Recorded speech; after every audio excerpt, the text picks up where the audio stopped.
Смарт телевизийг сонирхон үзэж байгаа үз та бүхнийхээ нэрээр амгалан гайлтгий. За ирээдүйд яриа шууд ярилцлагын маань энэ удаагийн зочноор философийн багш, судлаач Бадрагийн Санжаажив оролцож байна. За сайн байна уу? Сайн байна уу? Давлаг үлээ авсанд их баярлалаа. За таны зөвөрсөнд баярлалаа. За та философийн багш, судлаач хүн. Тэр хоёлаа яриагаа ер нь боловсролын асуудал. Монгол улсад ер нь боловсролын асуудал. Шүүмжлэлтэй зүйл юу вэ? Боловсролын тогтолцоог ер нь та юу гэж харж байна? За одоо миний ойлголтоор бол Монголын боловсролын тогтолцооны баг буруу замаар явж байгаа. Өөрөөр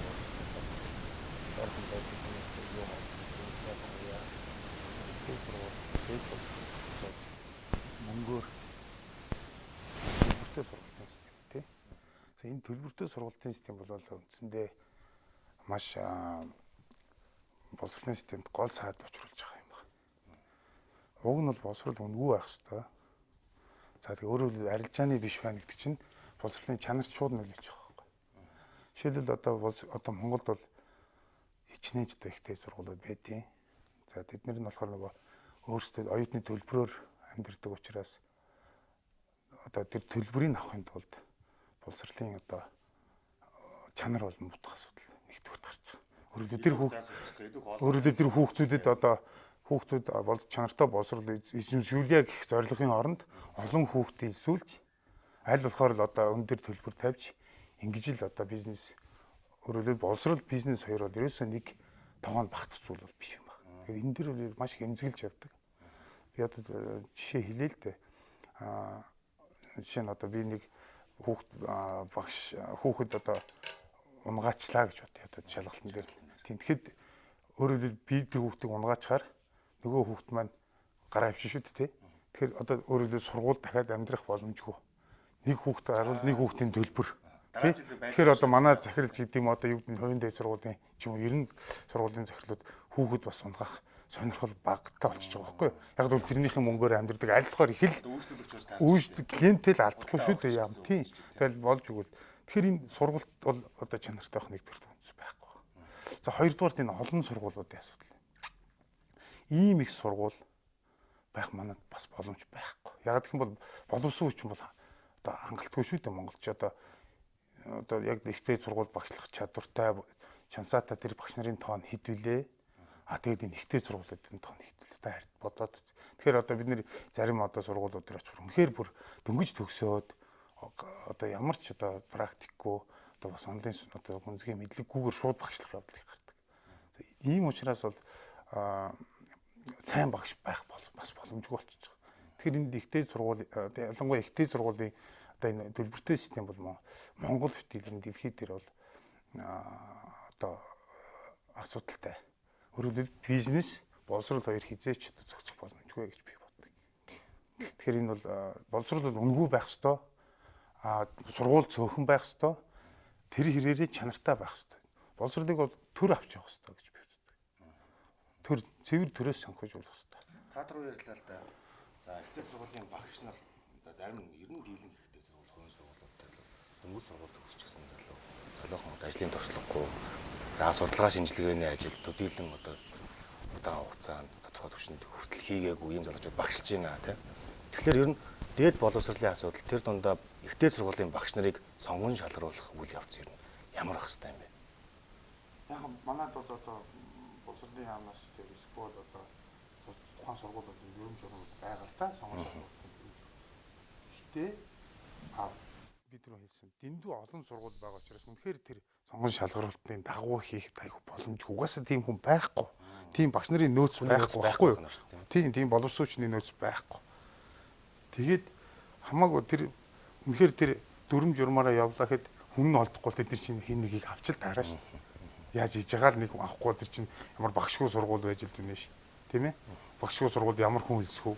Тэгэхээр тэр хүн хэлсэхгүй тэр сургууль бизнес гэж хэлэх юм уу одоо бизнесийн сургууль хүн тэр яаж оршин тогтох вэ? Гэх жишээ. Тэгээд тэд нар яадаг вэ?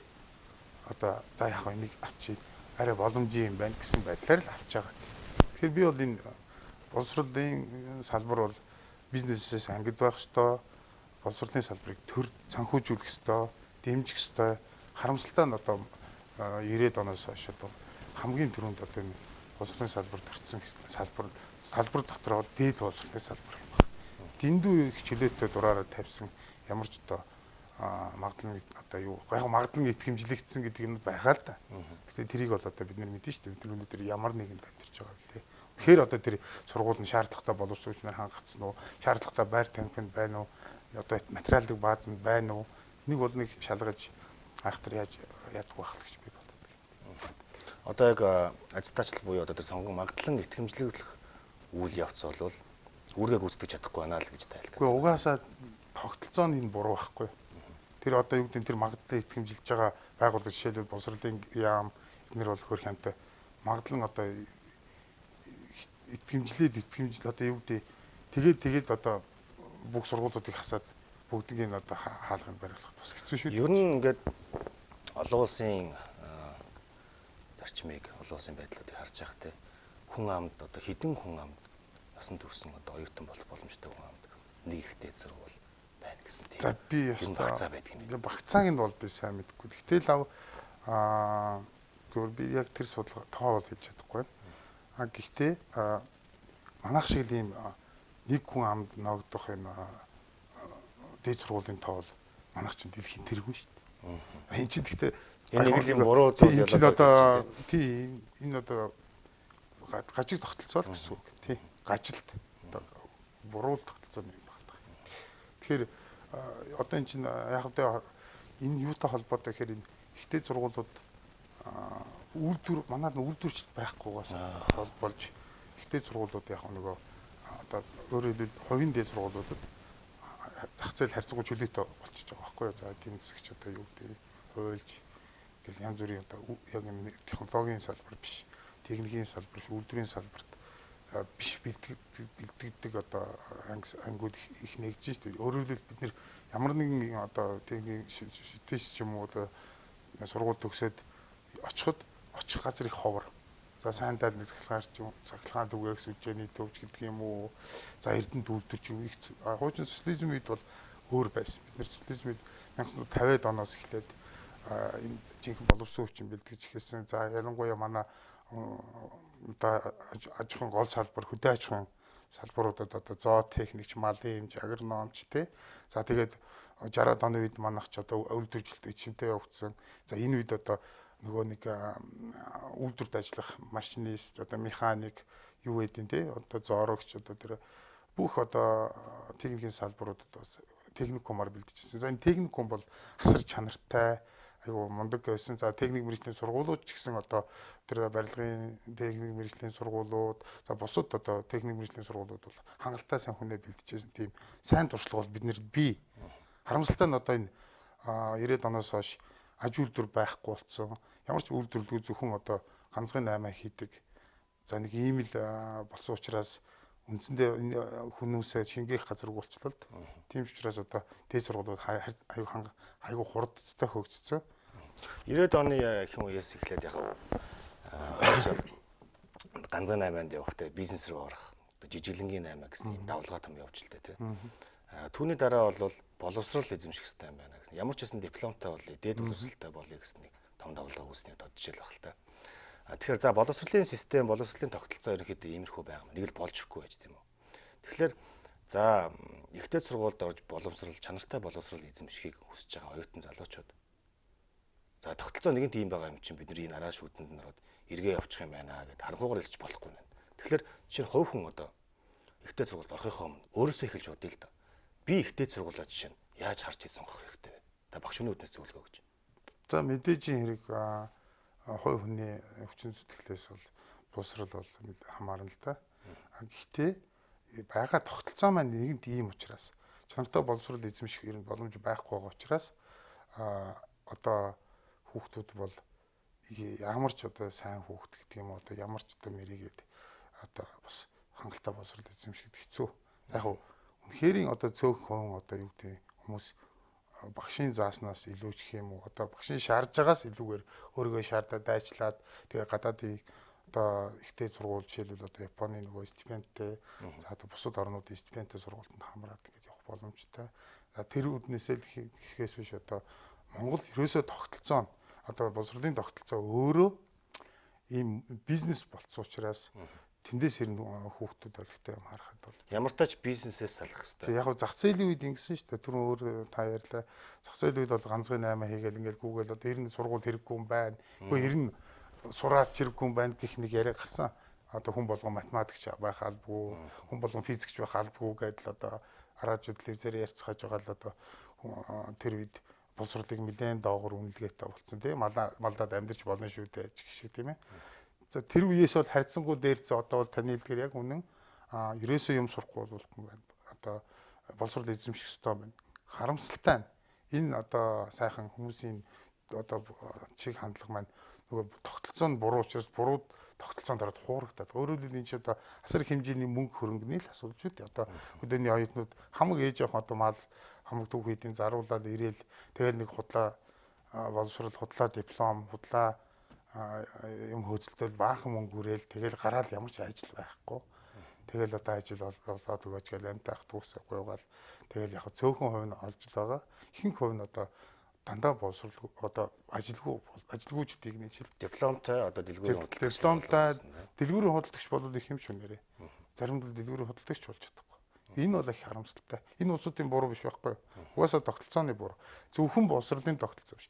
Боловсролын тогтолцоо чи өөрөө энэ Монгол улсын эдийн засаг улс төр нийгмийн тогтолцооны нэг хэсэг шүү дээ. Тэгэхээр энэ бүхэн маань өөрөө тэр манай улс төрийн тогтолцоо ямар байна? Манай эдийн засгийн тогтолцоо ямар байна? Түрүүн би хэлсэн те аж үйлдвэржил байхгүй байгаа учраас энд одоо хүний илүүдэл гараад байна. Мэргэжилтэй боловсруулагч хичнээн гараад ч ажиллах газар нь байхгүй байгаа учраас энд одоо тэгэхээр эдийн засгийн суурь тогтолцоо маань платформ энэ суурь нь аж үйлдвэржил байх хэрэгтэй. Гэтэл энэ нь байхгүй учраас энэ хичнээн боловсрол эзэмшээд ч за бид нэр цаахнаар бодъё л да 2 3 хаан чанартай сургууль тэрийг одоо улс дээд зэрэгээр хангадаг профессорууд нь өндөр цалинтай тэнд нь хүүхдүүд одоо хичээхгүй бол унаад ингээ хасагтаад явдаг хамгийн шилдэгүүд нь төгсдөг байлаа гэхэд очиод ажиллах газар байхгүй. Тэгэхээр эн чинь ерөөсөө зөвхөн боловсролын тогтолцоо биш. Ерөөсөө энэ манай Монгол улсад байгаа тогтолцоо, улс төр эдийн засаг нийгмийн тогтолцоо гажиг болчихжээ л гэсэн л. За та философийн багш хүн. Тэгэхээр таны яг амьдралдаа баримталдаг философи юу вэ? За таны амьдралдаа баримталдаг философоос гадна ер нь одоо нийгмийн амьдралд оролцож байгаа хүмүүс зөв амьдрахын тулд ямар философиг ер нь хувьдаа баримталж явах хэрэгтэй юм бэ? За яг философийн багш гэдгээрээ гэх юм уу одоо тэр нь ч нэг чухал биш л те. Ерөөсөө хүн болгон өөр гэсэн одоо амьдралдаа барьдаг зарчимтай те. За жишээлбэл одоо бид нэр ээж аав маань өвөг дээдс одоо хүмүүс бүгдээрээ бити худлаа ярьж. Бити хулгай хийгэр. За үнэн шудраг байж ахаар. Үнний юм дээр одоо үннийг одоо эрхэмлээрэй гэдэг юм. Энэ одоо юмнууд чинь л одоо миний зарчим юм байна. Тий. Тэгэхээр одоо юу гэдэг нэх миний зарчим бол одоо ингээд угаасаа л ард түмэн маань ардын ам зохиол маш энгийн. Тий энгийн. Худлаа ярихгүй, хулгай хийхгүй, хүнд гай болохгүй. Хүнд тусуулж чадахгүй юмаа хэд хүнд бити гай бол. Бид нар чинь юм шүү дээ. Ерөөсөө бид нар чинь бүгд хоорондоо шүтэлцээтэй хамааралтай ус байхгүй. Байгаль дэлхийдээ хүн чинь шүтэлцээтэй. Хүн хүнтэйгээ хоорондоо шүтэлцээтэй. Өнөөдөр би одоо гिचнээ сайн яваад, гिचнээ баян яваад одоо ямар нэг аргаар худлаа хэлээд ч юм уу. Одоо тэгэхэд миний хажуугийн эргэн тойрны хүмүүс бүгдээрээ гуйлах чиг, бүгдээрээ ад жаргалгүй, бүгдээрээ одоо ирээдүйдээ итгэлгүй, ажил орлогогүй ийм байх юм бол ямар вэ? Би ганцаараа л энийгээд байх боломж байгаа юу? Боломж байхгүй. Тийм үү? Тэгэхээр бид нэр ижил тэгш сайн хийдэг, чаддаг, мэдгээрээ нэг нэгнийхээ мэддгүй чаддгүй нөхөж амьдрах ийм л орчлон шүү дээ. Тэгэхээр энэ дээр одоо тийм учраас нэг нэгийг хайрлах. Яг одоо миний мэдэрдэг, миний шаналдаг юмыг танд ч гэсэн адилхан байх. Таны гомддог юм би ч бас гомдно. Тийм учраас бид нэгэндээ одоо муухай үг хэлэх, муу санах ийм юмнууд одоо угаасаа энгийн юмнууд л миний амьдралын зарчим.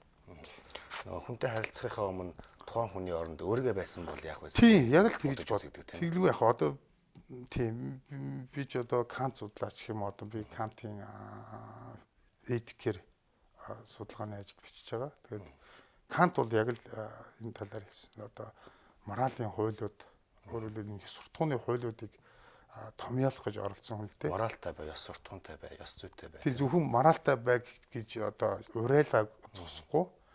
Кант болохоор моралын нөгөө дүрмүүдийг гэх юм уу одоо зарчмыг хамгийн ерөнхий зарчмыг универсал зарчмыг тодорхойлохыг оролцсон байна шүү дээ. Тийм. Та Кантын философоос нэг хоёрыг за тэр категорийн одоо категорийн одоо монголоор юу гэдэг юм бэ? Категорчлсан императив гэх юм уу та. Тэр тэн дээр болохоор юу гэдэг юм хэрэг таны одоо барьдаг зарчим чинь бусдын одоо бодолд түгээмэл одоо хууль болж болох үз байна гэж хүлээн зөвшөөрөх юм бол тэр зарчмаа баримтлал гэдэг юм томьёол байдаг. Өөрөөр хэлбэл хүн болгон өөрийн гэсэн хүний үйлдэл бол ерөөсөө санамсаргүй явдал биш. Үйлдэл чинь дандаа хүнд цаана зарчмд байдаг байхгүй. Өөрөөр хэлбэл за жишээлбэл би хэлээ л та. Хаяа хулгай хийж болно, боломжтой үед хулгай хийж болно гэдэг би зарчимтай бай гэж боддог. Тийм ээ? Тэгэхэд би ингээл явж ивэл тэнд нэг 20 төгрөг ч юм уу одоо 100 мянган төгрөг ч юм уу нэг хэдэн төгрөг очсон бай. Хүн байхгүй. Тэ? Тэнд нэг эмгэн зайлуул унгаацсан юм шиг цаашаа хараад явжээ. Тэгтээ наашаа хараагүй юм аа алдснаа мдээгүй байж. Тэгвэл би миний зарчим хаяа бол одоо юу гэдэг хаяа боломжтой баригдахгүй бол гэсэн үг шүү дээ. Хулгай хийж болно гэдэг зарчим би барьдаг бол би тэрийг аавна. Өөрөөр хэлбэл миний тэр үйлдэл аваад хармаалж байгаа үйлдэл маань санамсаргүй юм байдаг байхгүй. Дандаа хувь хүнд өөрт нь байдаг зарчим. Одоо Кант бол максим гэдэг юм л да. Хувьдаа баримтлагдаг тэр зарчмын л үр дүн байдаг. Тэгэхээр Кант юу гэж хэлэхээр чиний хувьдаа баримтлагдаг зарчим чинь бусдын одоо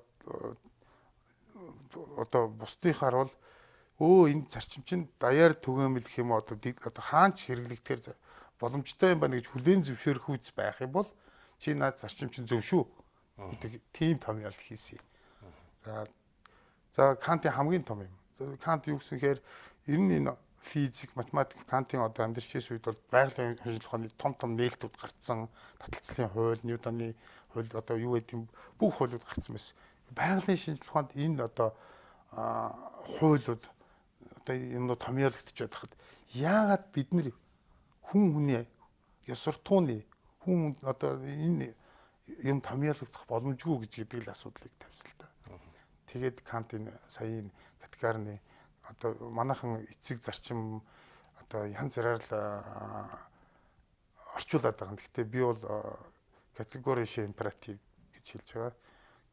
Категори гэдэг юм мэдэн шүү дээ. Одоо хизээч одоо үнэн зөв теорем хууль юмнууд категорчлогдсон захирамж гэж орчуулдаг. Гэхдээ тэрийг би бол императиваар нь л байлгахыг бодож байна.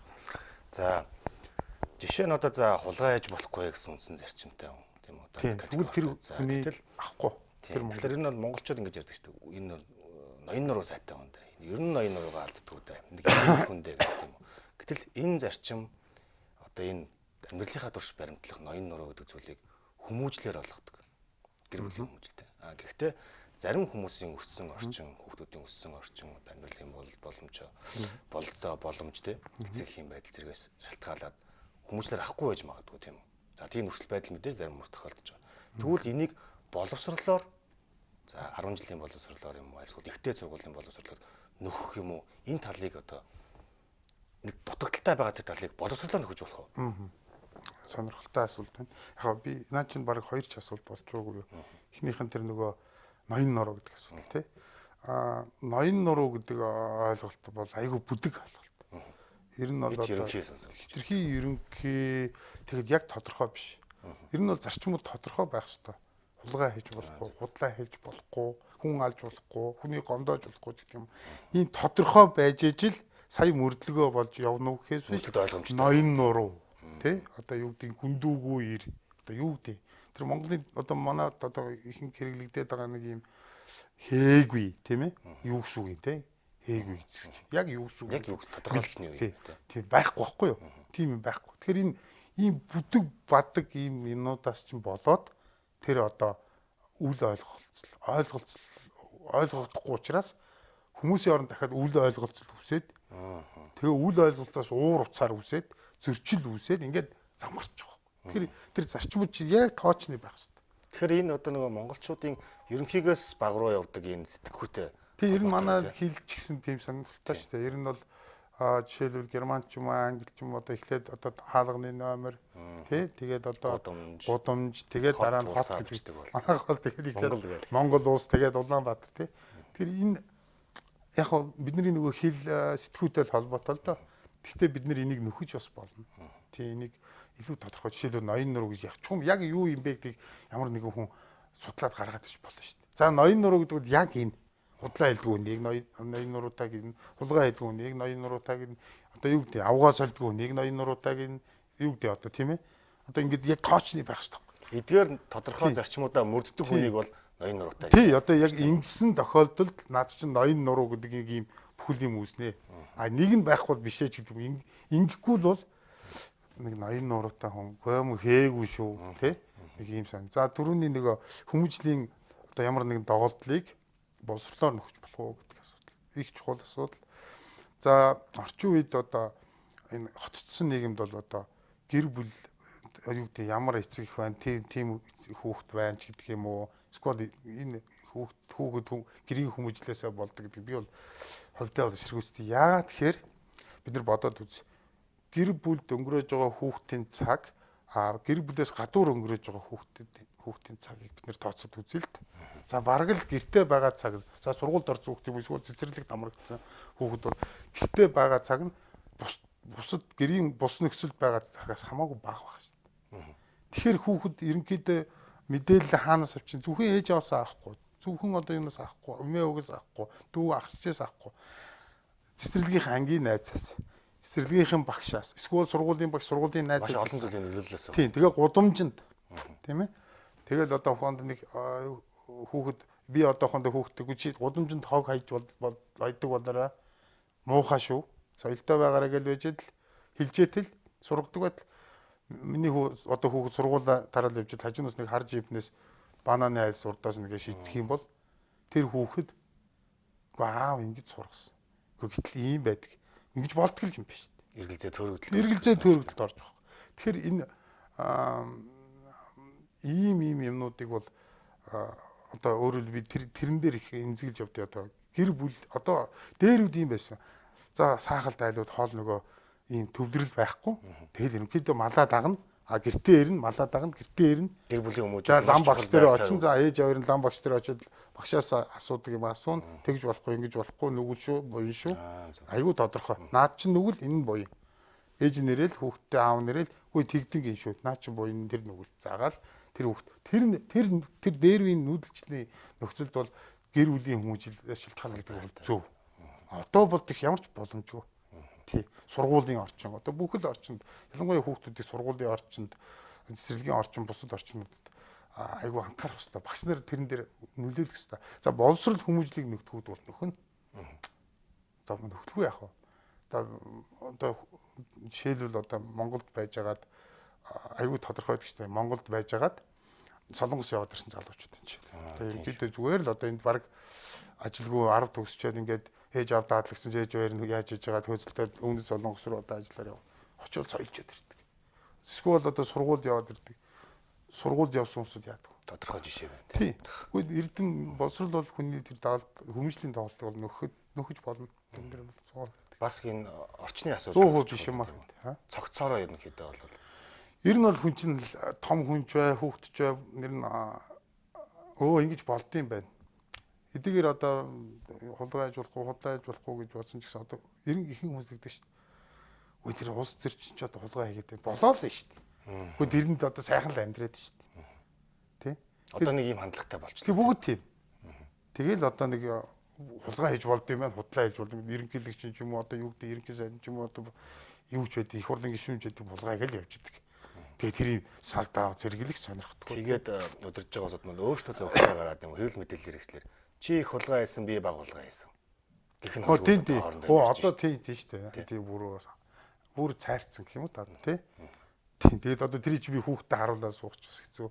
Жохон том болсон хүүхдүүд ч юм бол бүр одоо нөгөө төрөлд ордог байхгүй. Үгүй энэ аав ийм нэг тэнийг ийм яриад байдаг. Гэтэл энэ улсууд ингээд хулгай хийсэн нэгээ дуудаал тэгэл баян тансаг одоо амьдраад байдаг. Энэ аав одоо юу гэдэг нотой. Энэ хүн ер нь бол өөрөө тэнэг хүн байна. Гихч байдал гарч болж байгаа. Одоо яг таны ярьсан дээр бас би нэмэт хэлэхэд ийм байх шиг байна л да. Надад гинт сайн бодогдлоо л да. Нийгмийн сэтгэл зүй ерөнхийдөө бол улс төр балиараа. Тэр муухай юмар орж яах гэдэг ингэдэг хүмүүсийг. Бүр улс төрөөс хүмүүсийг харамлдаг болчих тийм үү. Тэнгуут одоо тэрэнд үзээ сууж байгаа хүүхэд юм уу залуучууд ер нь их балиар юм байдаг юм байна. Улс төрч их балиар юм байдаг юм байна. Тэр тогтолцоо их балиар. Ер нь ингээд энэ ариун байх хэвээр, зарчимч байх хэвээр, бүх юм үлгэр жишээ байх хэвээр улсуудыгаа балиар энэ бол балиар зүйл, балиар тогтолцоо.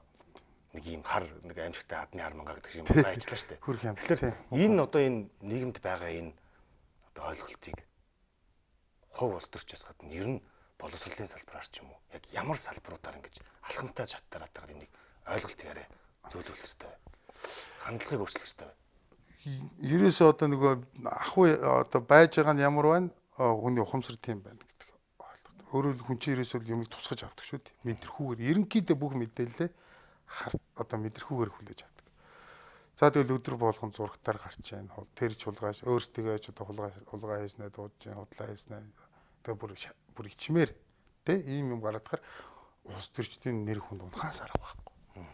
Хөрхи тэр чинь би бол одоо юу гэдэг шавнартаа ч юм уу за энэ одоо улс төрч хүн бол уул нь их гоё юм байгаа юм. Даанч одоо энэ та нар л муухагаар бодоод байна гэж хэлж чадахгүй. Боломж байхгүй. Яг л тэр хүмүүс нөө муухай байгаа учраас. Хүү та багшаа юу яриад байгаа та чинь баг мэдрэл муутай хүн үл гэж дээ. Хүү та ямар сони зураг дараадаг үздэг юм уу? Наад улс үчи яасан хаана одоо офшор дансаа хэдэн сая доллараар хийснийг хараагүй юм уу? Та тэнийг юм баг гар зал би тэгвэл шараа болно. Тэгэхээр энийг одоо зүгээр хул сурчлагаа хийгээд ингэх юм арга байна. Зүгээр улс төр бол ер нь өөрөө хамгийн одоо улс төрч бол хамгийн зарчимтай, хамгийн тууштай. Одоо би бүдүүлгээр хэлэх юм бол ноён нуруутай тийм ээ. Одоо түрүүний ярьсан худлаа ярьдгүү, хулгай хэлдгүү, зарчимтай одоо ард одоо бусдыг хайрладаг тийм ээ. Нөгөө хүнд одоо гişүн ард түмний хайрлыг нам байгуулсан чинь бас их гоё нэр байхгүй юу? Уг нь бол хайрладаг байх хэрэгтэй. Хүнийг хайрладаг, өөрсдөө хайрладаг байж ижил улс төрч болно. За яг тэрний эрдэм мэдлэг янз бүрийн юмнууд бас хамаагүй гол зарчимд хүнлэг зарчим. Хүний төлөө гэсэн тэр сэтгэлий чинь л улс төрийн чин хүсэл гэдэг. Улс төрчийн одоо хүсэл зориг гэж. Улс төрчийн хүсэл зориг гэдэг нь ерөөсөө л бусдыг хайрлах тэр мэдрэмжэн дээр л байж байгаа хэрэгтэй. Тийм юм байхгүй бол улс төрч байх хэрэгтэй. Одоо энэ асуудлаас л бид нараас үгсээ хүртэл сайхан үгсээ хүртэл хэрэглээд хэцүү болчихлоо л доо. Эх орн гэдэг эх орны тухай ярьдаг. Эх орны хайрладаг хүн одоо бүр худлаа эх орн ч нааж байна. Нэг эх оронд царайлсан хүн гэж. Муу хүнийг үүлчлээ. За сая тайлаа тий. Гүн далайгийн гон одоо ард түмнээ хайрлах нам. Ард түмнээ хайрлах гэдэг нь одоо хошин шиг болчихлоо. Тийм шүү. За сайн ах гэж ярьдаг тий. Одоо нэрийн дуудаад байгаа манай сайд маань тий. Сайн ах гэдэг одоо нэг одоо чи сайн ах царайлаад байгаарай. Монгол багшийн хомс нуучаад гээл тий. Гэх мэтчлийн бидний нөгөө нэг үнд зүйлтэй үнд утга учир агуулж исэн үгнүүд маань өөр утга учир агуулад энэ дараачийн ингээд үе шатуудаа нийгэмд байж байгаа хүүхдүүдэд залуучуудад тийм нөлөөлтөй болчих. Энэ ер нь хаашаа л яваад байна. Тий одоо таны эмзэглэж байгаа зөвлөдөө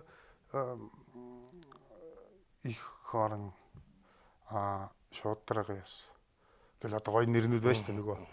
Тэрий чинь зөвхөн нөгөө албан тушаал ахих, бизнес хийх, тодорхой бизнес одоо энэ төрдөө холдсон бизнесийн бүлэглэл дотор орж 8 айлцах. Энэ зорилгодоо ашиглаж байгаа байхгүй.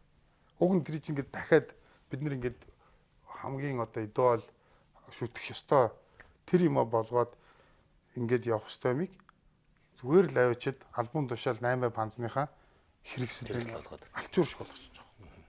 Тэгээ шалан дээр унгаачих жоох. Тэгээ одоо янз бүрийн юм ярих айгүй хэцүү. Хүн эх оронч байх хэрэгтэй гэж хэлэх юм бол хүмүүс өө энийг бодолч. Сонин гар байна. Ийм л юм болчихдог. Тэгэхээр нийлдэг бол яг үнэ. Энэ бол буруу. Энд ерөөсөө л гажиг тогтолцоо. Гажиг бодол. Бид нэр орчин үеийн хүмүүс ер нь асар их мэдээллийн нуур амьдарч байна л да. Тэгэхээр 90 оны үед бол за жишээ нь мэдээлэл хомс байсан тий. Одоо нэг тодорхой шугамудаар л өгдөг олж авдаг байж. 90 он гарснаар шар санангууд гарч ирсэн. За маш олон мэдээлэл цан дээр бичигдэж ирсэн. Тэр үед хүмүүсийн нийгмийн сэтгэл зүй бол одоо суур бодол одоо суурна. сониндор бичигдсэн зүйл бол үнэн зүйл гэдэг юм зарчимтай байж л тань. Зарчимтай байж таа. А гэтэл 2000 он хүртэл баг 10 жилийн хугацаанд за сониндор үнэн зүйл бичигддэг юм байна, худлаац зүйл бичигддэг юм байна. Сониндор бичигдсэн зүйл болгон бол үнэн биш байна гэдгийг ойлгож мэдэрч эхэлсэн. За энэ давалгаа ингээ явчихжээ. Дараагийн давалгаа яасан гэхээр одоо энэ интернет сошиал ертөнц гэдэг дээрээс тийм үү. Twitter, Facebook, YouTube-аар гарч байгаа мэдээллүүд.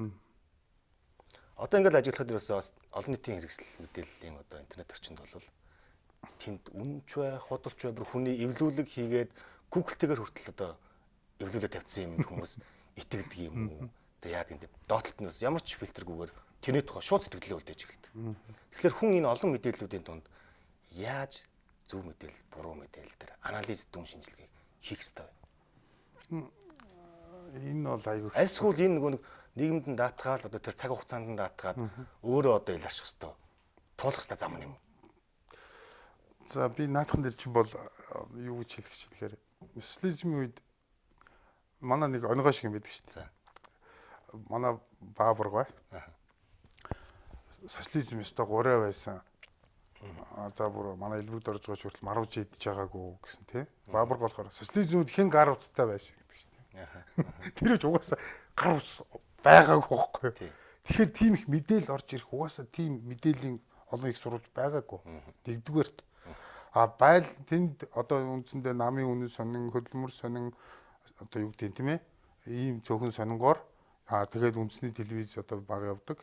Угаасаа боломжтой юмс ингээд мэдээллийн цөөхөн суугтаа тэгтээ тэр нь цензур сайтай фильтртэйс байхгүй. Хүнд хэрэггүй мэдээллийг хасаад хэрэгтэй оновчтой мэдээллүүдийг өгдөг. Ийм одоо цензур, шүүлтүүр, фильтр байсан. 90-ад оны үед ястаа нөгөө шар сонины үед тийм ээ. Ингээд цэцгэлээд ирсэн. Тэр үед бол ястаа бужигнаа босч тийм ээ. Хуучин нөгөө бүх юм сонин дээр л гарсан юм үнэн зөв байж сурцсан усуд хөрөх юмтай харахгүй. Ухаасаа сонин дээр буруу бичгэсгүй гэж бодоод эхлээл итгэжсэн. Сүүлдээ захалгасан. Энд ч одоо юу аль нь ч үнэн удаа яриад байгаа. Тэгээд дэр цаг хугацаа өнөө эрт гүцэгдэж эхэллээ шүү дээ. Тийм дэр чинь тэгтээ айгүй харамсалтай байхгүй. Ингэж болохгүй. Цензур байх ёстой, фильтр байх ёстой. За үнэхээр мэдээллийн 100. Энэ 100 бол одоо 1990-ад оноос эхлээд 90 оны дунд үеэс эхлээд нөгөө интернетийн хөгжил хурцсаад ирсэн. Дэлхийд даяар угаасаа мэдээллийн үер гэх юм уу цунами болж байгаа байхгүй. Тэр энэ цунамид одоо хүн өөрийгөө одоо өөрийгөө л хамгаалж арахгүй. Нэгдүгээр төр хоёр янзын фильтр байх хэрэгтэй. Төр одоо мэдээлэл харилцаа технологийн газар гэж байгаа шүү дээ манайд. Энд чинь болохоор үнэхээр лиценз зардаг ч юм уу одоо нэг эсвэл одоо тэр интернетийн сүлжээ тавих бизнесийг тендер зарлал одоо нэг талдаа өгдөг нэг ийм л тогтолцоо явах. Уул бид нар чинь бас цензурдах ёстой. Энэ мэдээлэл хэрэгтэй юм уу? Энэ мэдээлэл хэрэггүй юм уу? Энэ одоо юуг сурчилсан хүчирхийлэл садар сам уу? Тэднийг хаах ёстой байхгүй. Тийм цензур фильтрээ тавиад тэгээд дараа нь нөгөө хувь хүний бас фильтр орж ирэх хэрэгтэй. За тэгээд ээж аавын фильтр байна. Ээж аав нь гэртээ байгаа интернеттэй ээж аавын нөгөө нууцл одоо янз бүрийн сувгуудыг, сайтуудыг хаах боломж байгаа шүү дээ. Ингээл явчих юм бол одоо өсвөр насны хүүхдүүд бас яахгүй байх боломжтой. Энэ мэдээллийн цунами байгаа. Энэ цунами бол хүссэн үсөө бид нэр өртөж байгаа. Гэхдээ эндээс одоо агүй их фильтрээр чанартай сайн цөөхөн мэдээлэл болгож авах боломж байгаа. Тэрийг данч хэрэглэхгүй байл та. Энэ бол төр засгийн бодлого. Төр засаг л энийг бодох ёстой. Хүмүүсээ бодох ёстой. Гэтэл төр засаг бол энийг бодохгүй шүү. Төр засаг бизнес л хийж байна. Хувийнхаа өөрсдийнх нь бизнесийг. Төр засаг гэдэг нь улс төрчид шүү дээ. Бид нэр зөвхөн бизнесээ л бодоод. Тийм учраас энийг хайчиж байгаа байхгүй. Тэгээ ер нь би одоо нэг үг хэлэхэд ер нь хүн гэдэг чинь хүнийг хүн болгодог байхгүй. Хүн өөрөө би боддог. Нийгэм ч яг адилхан. Нийгэм шүүлдэг болохоос нийгэм одоо хүмүүс өөрсдөө тэнд одоо сайн сайхан болгож байхгүй. Амар хугацаа хоног алдна. Айгүй их тэр хооронд нөгөө ёстой нөгөө нэг мэдхэд орон гэргүү нөгөө тусаар тогтнол хамгийн алдсан байх үедээ л болгоомжлоо. Ирээдүйн ярианд маш олон сэдвээр олон салбарын хүмүүс ярьж оролцдог л доо. Тэгээд асуулт асуухаас өмнө би нэг танд жишээ хэлмээр л да. Жишээ нь за нэг юм өгөөдөг штэ. бурхан хүнийг бүтээсэн. Бусдыг нь инженер бүтээсэн гэж инженерүүд өөрсдөө боддог тийм үү. За жишээ нь инженер хүн ямар байдаг юм бэ гэдээ асуух дээр төлөвлөдөг, тооцоолдог, яг тодорхой ч юм уу алхам алхамаар нь гүйцэтгэдэг, үр дүнгийг харж иж санаа амардаг улсууд даа гэдэг. Философч хүний ганцлаг юу вэ? За тэгээс. Гэхдээ философч хүн бол юмыг бүхлээр нь харж чаддаг. Том зургаар нь. Томоор нь тий. Өөрөөр хэлбэл би одоо энэ байшин дотор одоо юу гэдэг байшингуудын дотор л ихэд ингээд хараад би одоо за нэг энд нэг байшин байна, тэнд нэг цагаан байшин байна гэж явж байна шүү дээ. Философч хүн зүйрлэх юм бол тэр хотноосхийн дээрээс нь харчиж байгаа. Тий. Тэгээд хүн байгаа бодлоос гадна оюун санааны түвшинд бас тий одоо би одоо сая бүдүүжилжил хэлж байгаа шүү дээ. Одоо энгийн чигээр хэлэх гээд байгаа. Тэгээ би хаана явж байна гэдэг үл сателлитаас хүн ингээд хараад цэг дохиогддог шүү дээ. Тэнгүүд би тэдгээр гудамжийн тэнд байна. Тэнд дорж явж чинь тэр цэцгээ явж чинь тэр баруун тийш тэр зүүн тийш гэдгийг сателлитаас хардаг шүү дээ. За философч хүн бол үндсэндээ үнэхээр философиг сонирхоод философи ингээд барьж явах юм бол юмыг ингээд объемоор нь харна гэж хэлдэг шүү дээ. Одоо юу гэдэг юм томоор нь харах чадвартай бол боломжтой. Тий. нэвтрүүлэг маань бол ирээдүйтэй яриа. Батулгатай хамт гэсэн нэвтрүүлэг. За тэгэхээр та сая философч хүний онцлог ярьлаа шүү дээ. Томоор нь харж чаддаг тийм. Тэгэхээр Монгол улсын ирээдүйг нь яаж харж байна? Том зургаар нь харуул. Зүгээр Монгол улсын ирээдүг би бол одоо их сайхнаар төсөөлж байна л та. Сайхнаар төсөөлөх хүсэж байна.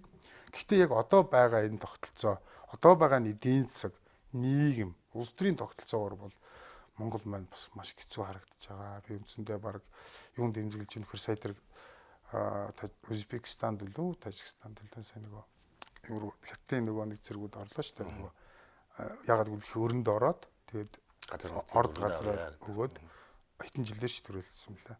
Тэгээд ингээд хятад тэр чинь аргагүй шүү дээ. Тэр чинь янз бүрийн юм байх одоо тайван байхын тулд зэрэг оруулж хамгаалахаас аргагүй. Тийм юм болчихвол гэж би хайж байна. Одоо зарим гэрээд яг ийм заалтууд орчихсон гэж яриад байгаа шүү дээ.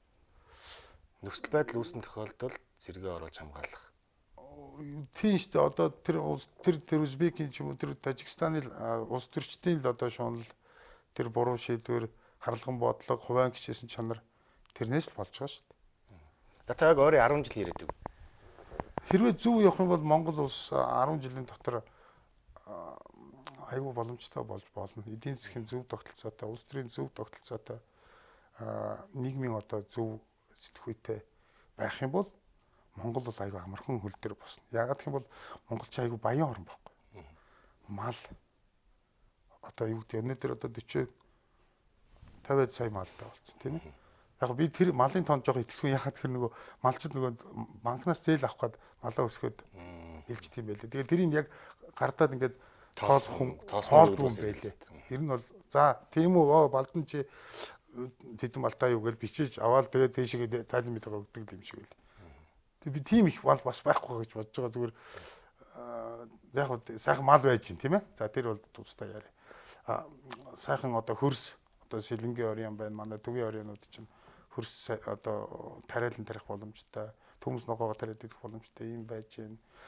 Тэгээд одоо манад чинь ашигт малтмал байж гин. За ашигт малтмал гэдэг чинь одоо аж үйлдвэрийн гол үндэс шүү дээ. Тэгэхэд манайх одоо тэр кокс чинь өөрс юмнуудаа зүгээр л одоо хамгийн хямдхан үнээр шуухан л одоо гаргаал зарах гал тий. Тэгээд тэр мөнгө нь ухаанд Монголд орж ирдэггүй байх чинь тий. Одоо жишээ сая оюутлахын гэрээг л бид нар яриа л та. Асар их мөнгө зүгээр л бусдын гадаад руу урсж байгаа байхгүй. Уг нь энэ чинь эдийн засгт орж ирээд ингээд шингээд ингээд ажлын байр болоод үйлдвэр бариад ингээд явах хэрэгтэй юм чинь зүгээр л нэг үндэстэн домсон корпорац нэг хэдэн хүнээс хармаад л орч. Тэгэл яг нь улс төрч тэгээд гэл нэг хэдэн цаас өгдөнтэй зайлал тэрийг аввал. Тэгэхээр энэ бол аюу хэцүү. Зүгээр тэрнээс бол Монгол бол асар их ирээд хүн цөөтэй. За яг хаж үйлдвэрчээд ингээд манад гоё ингээд болоод ирэх юм бол одоо хүний нөөц дутагдсан дөө манад. Дахиад гаднаас одоо нөгөө солонгос эднэр шиг. Зарим эдийн засагч зарим за ирээдүг тухай ярьдаг усуд бас ингэж ярьдаг штеп. Монгол шиг цөөн хүн амтай. Тэгтээ оюуны потенциал өндөртэй усуд аж үйлдвэржилтийн платформ хэрэггүй. Зөвхөн ерөөсөө оюунаараа гарах хэрэгтэй. Энэ дээр л фокуслъя. Төвлөрөө гэж. Тийм үү. Энэ тал дээр тань. Тэр бол нөгөө нэг мянгужингийн үйлдвэр шүү дээ. материалыг баял одоо юмгүйгээр яах одоо би яах хоол идэх юм энэ толгоогоор хичнээн сэтгэхээ яах энэ газар шороо энэ баялаг энэ барьж авах энэ юмнууд чинь өмтэй шүү дээ. Бага зүйл. Хамгийн хүдэр чи юуж хөө. За одоо юу гэдэг ээж хоёрын одоо бэлдэж өгсөн одоо юмыг зарчаад үрчээд өнгөрөөл өгсөн нөхдүүд байдаг шүү дээ. Сайхан бүгдийн зараа тэгээд сүүлд нь гэрийн оронгийн зараа сүүлд гудамж гардаг асуудаг шүү дээ. Толгоогоор амьдрнаа гэх тийм. Тэрнтэй л адилхан шүү дээ. Орон гэргөөж толгоо тэрний толгой хинт хэрэгтэй. Одоо түрүүн та бид хоёр ярианыхаа их навцсан ярьсан да. Маш их олон залууч боловсралтай боллоо гэдэг нэг болсон болоогүй дээд сургуулийн диплом хүртэлсэн том одоо оюуны хүмүүс болцсооч ч л дээ. Тэгээд яг ажилтаа гараад барилга бариач үйлчлэгээний ажил хийгээч гэхээр би дээд сургуулийн боловсралтай дипломтой хүн ийм одоо хар ажил хийж юм л дээ. Хар ажил хийхгүй гэдэг. Энэ байдлыг орчоод байна л да тийм ээ. Тэгээ энэ тэр хүмүүс залуучуудыг буруутгах ямар ч хэрэггүй байхгүй. Энэ бол энэ тогтолцооны хажиг. Энэ улсууд одоо ямар ч хүн өөртөө айгүй бахархдаг байхгүй. Би өөрийгөө би муу хүн шүү ээ. За би газар л ухах хүн шүү гэж хинч боддог байхгүй. Хүний өөрийнх нь одоо байгалийн өгөгдөл байна. Тийм тэр чинь хүний мэдрэмж хүний сэтгэл зүй чинь тийм шүү дээ. За би л одоо юу гэдэг их сайхан сургууль төгсчөөд за чи ялаа юу хий гэх юм бол тэгэхээр одоо нэг баабургоо хэлдгээр дахиад энэ үе солигдох хэрэгтэй. Тэр хүмүүсийн буруу биш байхгүй юу? Үе солигдох ёсгүй. Одоо яах вэ? Баабар ингэж байгаа байхгүй юу? Үе солигдох ёстой гэж ингэж байгаа байхгүй юу? Одоо хайш баг үгж дуусах ёстой бол үхээд амраагаад өгч гэдэг байхгүй юу? Тийм харгис юм ярьж болохгүй шүү дээ. Тэр чинь нөгөө нэг хүмүүнлэг хүний төлөө нийгэм идэргээд хаана баабар тэрийг тэгж одоо харгис юм ярьж болохгүй шүү дээ. Бараг л таны түрүүнээс нэг эн чинь тэр төр засаг хийх ёстой. Боловсрлоор бодлогоор энэ асуудлуудыг шийдэж болно гэдэг тийм ээ. Үгүй боловсрлыг зэгслэх ёстой байхгүй юу? Би одоо танд хэлээд нь шүү дээ. Аж үйлдвэржээд тэгээд манайх чинь айгүй гоё бүс нутагт байгаа шүү дээ бас. Тийм ч муугүй далаад гарцгүй л гээд байгаа. Гэтэл урд хойдол хоёр том донд тийм орон байж хүчрээг. За энэ урдтал бүр айгүй том хэрэглэгч орон байж байна. Үгүй энэ дэр үгүй зүгээр энэ хоёрын хооронд хоёр шугам төмөр зам тавьчих л та. Шинэ. Тийм. Зүгээр л энэ хоёр одоо энэ дээдлийн Орос чинь энэ урдлын хятадд түүхийдээ зарах сонирхол байгаа юу? Байгаа.